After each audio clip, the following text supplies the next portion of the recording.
Welcome to Givers, where we enroll, support, and pay family caregivers through state programs. Today, we are talking to Matt Sizemore, who is the Deputy Sheriff with Columbia County Sheriff's Office, to talk about welfare checks.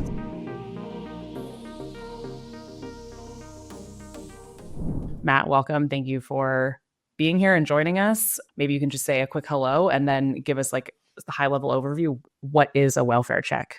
See you. First and foremost, thank you for having me. Happy to be here and talk about this topic.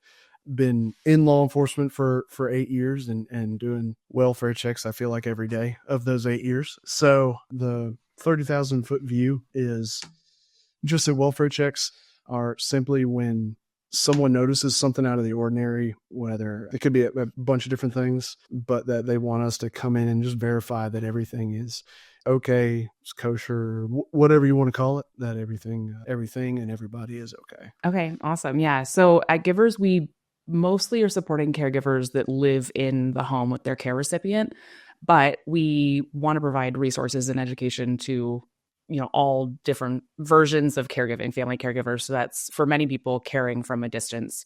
So I guess my question is, like, what signs or situations might prompt a caregiver or a neighbor to request a welfare check for their loved one? So there's a lot of different signs. It tends to vary with every person just because the people who are closest to, I guess we'll say, the patient in this sense, know when something's wrong. And so we tend to not have a firm definition on things to look for just because it could be anything.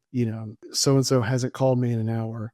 And to you or to whoever's calling, that's abnormal because they get a phone call every hour. To us, it's like, all right, well, they haven't called you in an hour. They could be busy doing something, blah, blah, blah.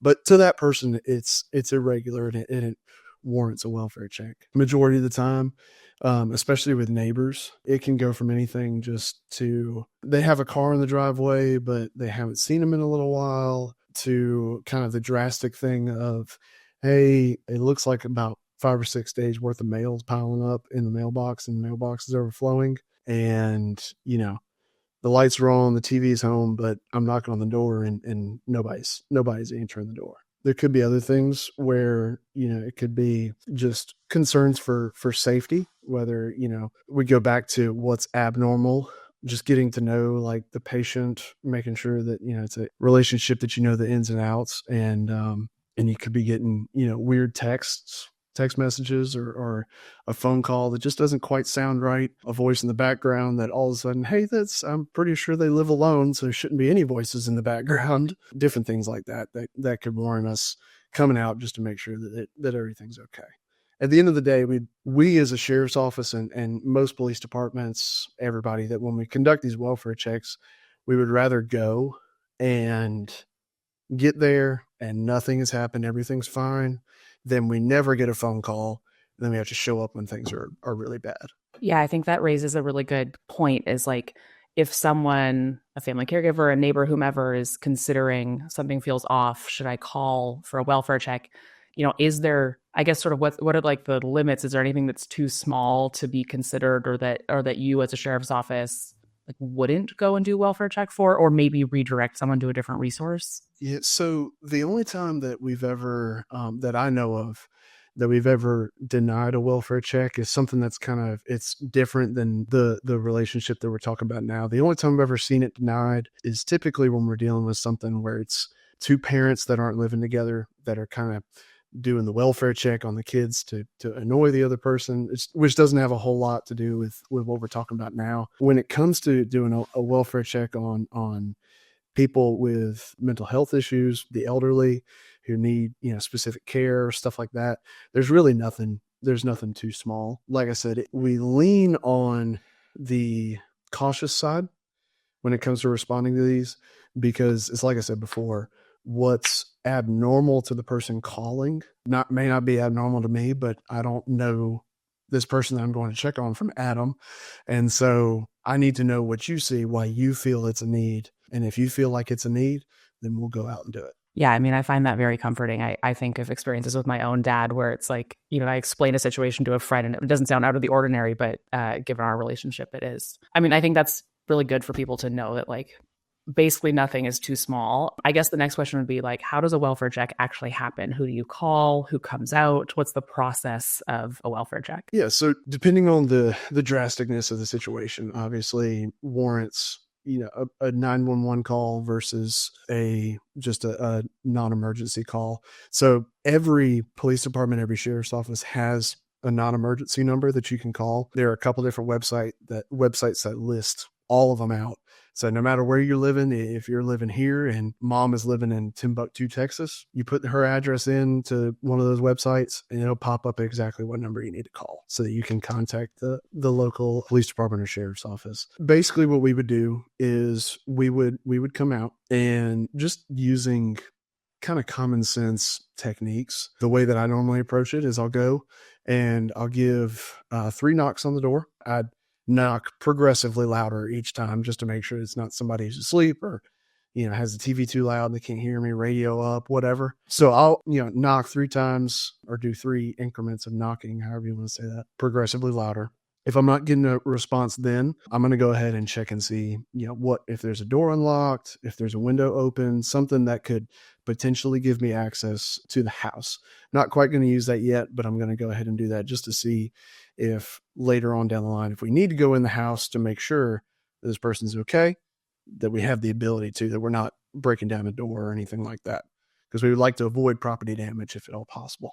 And I'll walk around the house. I'll probably take at that point, I'll take time to contact the family member, the complainant, the neighbor, just to get a few more details, because sometimes there's a disconnect between our dispatchers and what's on our call screen and what information we get. And so I would probably take that time to contact them myself and just get a little bit more information.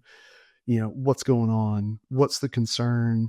Are there any health concerns? Is this is when it kind of leans into also like the possible like suicide aspect of it all, because we do welfare checks for that as well. And so all these things are things that I'm going to need to know, because ultimately I have to justify to courts and to my superiors, if I end up going in this house, why I did so. Like I'll take my most recent one, for example. We had one where a neighbor was concerned because there was a DoorDash delivery that was left on the steps since last night. The mailbox was overflowing. I'm knocking on the door, can't get anybody to answer. So I'm like, okay. Well, I try the front door. Front door gives right away. It opens right away. I take that time to step away, call back, or not call back because the neighbor was right next door. Went and talked to the neighbor. They said, yeah, she's an elderly lady that has Alzheimer's and just a couple other issues. So I said, okay, front door's open. We're going to go in and we're going to try and see if she's okay. Ended up going in. She was asleep. She's evidently a really heavy sleeper. So it was good. She was perfectly fine. Evidently, I believe her daughter lives in the area, if I'm remembering right, and just sent her some food. And she forgot that she sent her food. And so it was sitting out there for a while. And so just certain things like that, where it's like, okay, we're dealing with the elderly. So older. So, no telling what kind of, underlying medical issues that there could be that nobody knows about. We're dealing with, an Alzheimer's patient. So making sure, hey, if they're not here, where are they? If they walked away, we need to try and figure out where they went. Just certain things like that. That's like, okay, yeah, I need to go in. I need to do my job, which part of my job is protecting life and verifying that everything's okay. I think that's a really good example you've just given of like, no call's too small. Part of your job is to protect life and help families. I guess in the instance where that wasn't the outcome and there is a health issue, something more concerning, what happens next? Like, what happens after the actual check is done? Where do you pass off to somebody else, back to the family? What happens? What's the next step? It ranges from a lot of things. I've had welfare checks where I go in and, it ends up being where, they haven't seen them or, a family member hasn't talked to them in a little while. And so I get there. There was one where I got there and I can audibly hear somebody yelling for help inside of the house. So at that point, everything's off. We're not holding anything back. We're getting into the house, regardless of how we need to get into the house or not. I think for that one, I think the back door was left unlocked, so I didn't have to kick anything in, luckily. But we're going in. Ended up being where she had fallen several hours earlier and had broken her hip. I believe it was hip, knee, something in the leg. And so obviously in that situation, it's immediately, we wear radios. I'm already calling to have fire and EMS en route. Fire usually gets there first just because they're ready to go and there's always a fire station close. And so in the meantime, it's just rendering medical aid. I'm asking questions like, and this is again, if they're coherent, I'm asking how old are they? Where's the pain? How bad is the pain on a scale of 1 to 10? Questions that I'm not a medical professional. And so, I'm not going to be able to get into like the nitty gritty of what exactly is going on, but we have enough training to help stabilize what's going on, to get the appropriate information that's going to be helpful for the other first responders coming on scene to be able to assist in the ways and to have the gear coming in that they're going to need. Because what I'm doing is every time they're answering one of those questions, I'm getting on my radio, I'm giving that information to my dispatchers so they can go ahead and give it to the firefighters and the EMTs that are en route. Usually it's passing it along to them and just, if we had to make entry, then I might do some documentation there. If there was anything that I had to do with any of my medical supplies that I have in my vehicle, then I would have to do, documentation. But it's doing my best to set up the other first responders coming in for success so that when they get there, we can get this person back to recovery or at least maybe on the way to a hospital if that's what needs to be. Obviously, worst case scenario would be going in and finding somebody deceased. At that point, things slow down a lot, but it then becomes a lot more my responsibility of making sure that, number one, this isn't a crime scene. This isn't something where somebody's maliciously done something to this person. And then two, just sealing off the area, if family is on scene, kind of in a very compassionate way, having to move them out is probably one of the hardest things that we do. We have to be a stone wall in a situation that's very, very emotional. And then of course, at the end of the day, at least in the state of Georgia, the coroner will come out, or a deputy coroner will come out to examine the body to make sure that, to verify that there's no foul play here. And then they'll take up medication, prescribed medication, and then they'll talk with the family. And we, at least in Columbia County, we pretty much all of our coroners are very, very sweet and loving people. I like to think that I'm very emotionally tuned in to people, but they're on another level. I guess they've been doing it long enough to where they know how to talk to people when they're in this state of mind. We hate when it happens. People are emotional beings by nature. And so ultimately, but that would be what it would be, is instead of passing it off to other first responders, we would be holding the scene and waiting to pass it on to the coroner. Awesome. I mean, well, I'm not awesome, but that was very thorough. Thank you for recapping that. I have to imagine the coroners are sensitive and attuned. It seems like a job where you have to be. I guess 2 follow-up questions about, you just mentioned that you sort of follow up with family about next steps, sort of regardless of what happens in this welfare check, you're going to follow up with family. Are there instances where a family member might come with you for a welfare check? It's about 50-50. Most of the time when we're doing welfare checks, typically it's people who are not in the area who are calling, because most people, if they're young and well enough, and they live in the area, they usually will go and do the welfare checks themselves. And that's when we kind of come in, like they're not able to get into the house. And so like they're asking us for help and however we can, things like that. But typically when we do welfare checks, if it involves a neighbor, I'm not going to bring the neighbor with me because it's not a family member. It's not somebody who's directly tied to the situation. But if a family member's on scene, I usually, because you don't know what you're going to find when you go in there. And so I usually tell them like, look, I'm going to go in and check things out first just to make sure that everything's okay. I always, I believe the way that we say things is very important. And so I like to keep it as positive as I can just to make sure that everything's okay. And that I try to crack a joke, like, and make sure, so-and-so is dressed, so you're not walking in on them naked. Yeah. It's something to keep the mood up, because if I go in there and it's going downhill fast, I want my last interaction with them to be good. And so that when I then tell them, hey, this, and this is about to happen, you're going to have to stay outside. I'm sorry. It's received a lot better 9 times out of 10 because I've already established, even if it's just small rapport, I've already established some sort of rapport. But most of the time, people are calling from, out of state, from out of the area, whatever it may be. And so I'll usually just give them a phone call back when everything's said and done. If it's the extreme of they're going to the hospital, then I would still give them a call back, just let them know, hey, this is what happened. I'm not a medical specialist, but this is what I was told, and this is what hospital they're going to. So if you want to start heading this way, drive safely, but I would probably get here sooner rather than later. And then if it's the extreme of someone's passed away, typically the coroner would handle contacting first of kin. There are times, usually it's after hours or on the weekends, that deputy sheriff or police officer, wherever the person is located, would go and make contact in person as opposed to over the phone, because it's bad news to get already, but nobody wants to get that news over the phone. And so most places have a policy of, if we're trying to make contact with somebody, we're going to do it in person.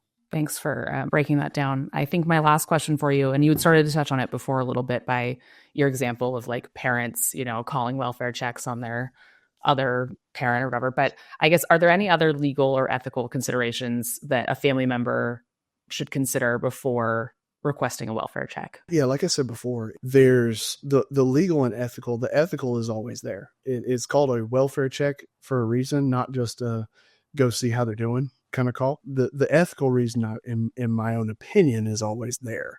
And that's kind of the other part of it too, is that ethical is very much opinionated. And so what somebody deems as ethical may not be what other people deem as ethical. And so the ethical part is there. The legal part that, I would caution people against using the sheriff's office to essentially harass somebody. In most situations, like with what y'all are doing with patient care and stuff, I don't believe that would happen. But what I would say is, a family member, like if y'all have a nurse or a caretaker who's staying with somebody who's actively in the home, and we're getting a phone call 2 or 3 times a day for us to go over there from the family to make sure everything's okay when they have a caretaker there, that's probably a conversation that we're going to handle, talking with the family and being like, look, they have a caretaker there. Everything's fine.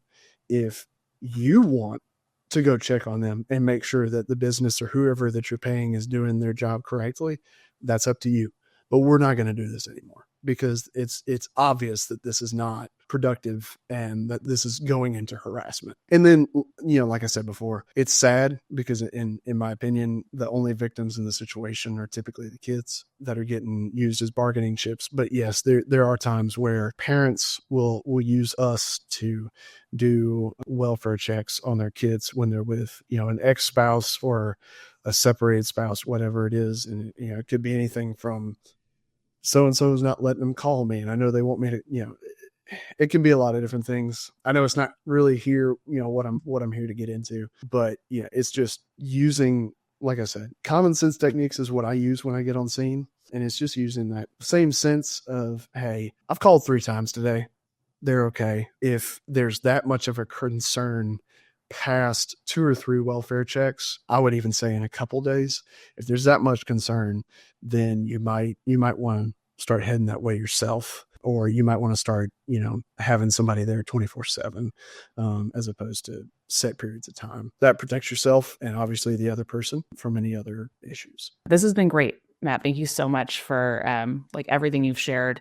You have a very calm demeanor. I think this brings a lot of peace of mind to people that are, caring for a loved one from afar. So thank you for your time and sharing firsthand experience of what it looks like to do a welfare check. Well, thank you again. Thank you for having me. But, just nothing's ever too small. It's what is abnormal behavior for your family member, really good friend, whatever it may be. Whatever is abnormal to you is what matters, not what's abnormal to me, because I don't know whoever I'm going to talk to.